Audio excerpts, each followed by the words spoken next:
Kun. Eh, Hati saya tergetar mendengar Aldo bicara seperti ini. Kenapa hati saya tergetar?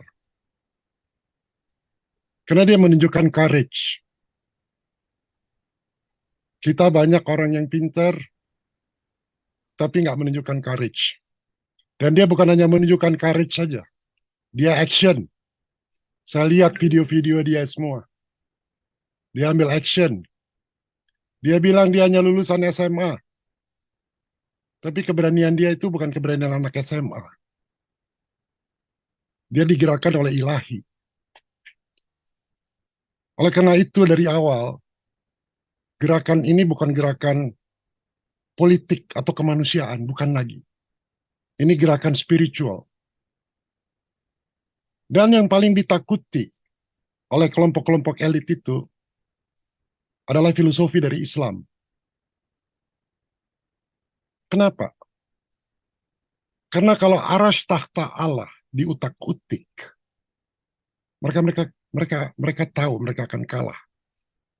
Dan kita negara mayoritas Islam yang terbesar. Jadi Islam selama ini banyak dicemarin. Tapi kalau tokoh-tokoh Islam seperti Pak Aldo mengumandangkan spiritual unity, maka kita nggak bisa diruntuhkan. Spiritual unity dulu. Tadi seperti Pak Aldo sudah sampaikan, dia menyampaikan ini spiritual unity. Karena terbukti di Bali, tanpa ada bantuan Pak Dewa dan kelompok Hindunya, ini nggak mungkin berhasil.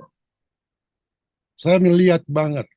Tadi Pak Aldo tadi suaranya bergetar, terharu, hampir touchingnya menangis. Karena dia udah greget gitu. Jadi Pak Aldo, kita ini semua ini gladiator sebenarnya. Kita bikin acara gladiator bangsa karena kita menunggu orang-orang gladiator seperti you. You are a gladiator. Ibu Tifa, wow. Dari dulu saya udah lihat Ibu Tifa, gladiator. Dia sudah pinter, udah cantik, udah berani. Dia dikucilkan oleh IDI, dia lawan. Dia bertahan. Dia mengedukasi orang-orang itu seminggu 5 jam. Kami melakukan itu seminggu 2 kali, hanya 2 jam, dia 5 jam. Usaha dia sebagai dokter mungkin terganggu. Ini gladiator.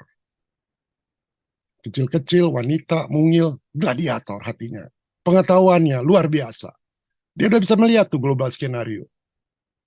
Dia bisa melihat bahwa ini bukan peperangan manusia. Jadi udah nggak bicara yang normatif lagi. Kita udah bicara substance. Jadi sebelum kita kasih kesempatan yang lain, goal dari pembicaraan kita di sini, pertama menyetop Wolbachia. Kita akan sampaikan dengan baik-baik ke government.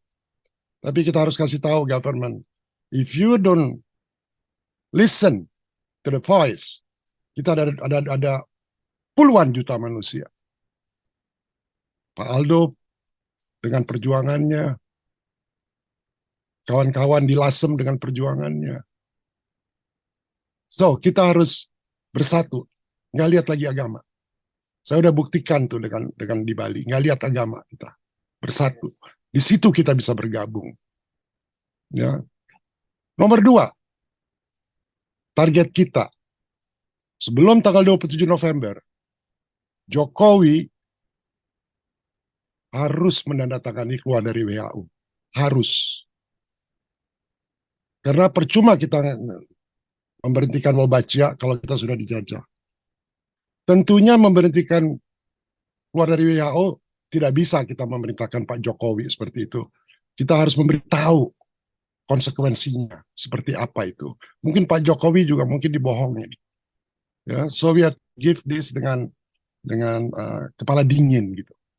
Itu Pak Kun maksud saya, goal dari pertemuan ini tadi kita sudah bongkar permasalahannya siapa, Ibu Tika juga sudah menjelaskan bahwa jelas nama Profesor Michael kita tolak Wolbachia di Bali, kita ingin tolak di 5 kota, kita ingin dicabut. Kenapa?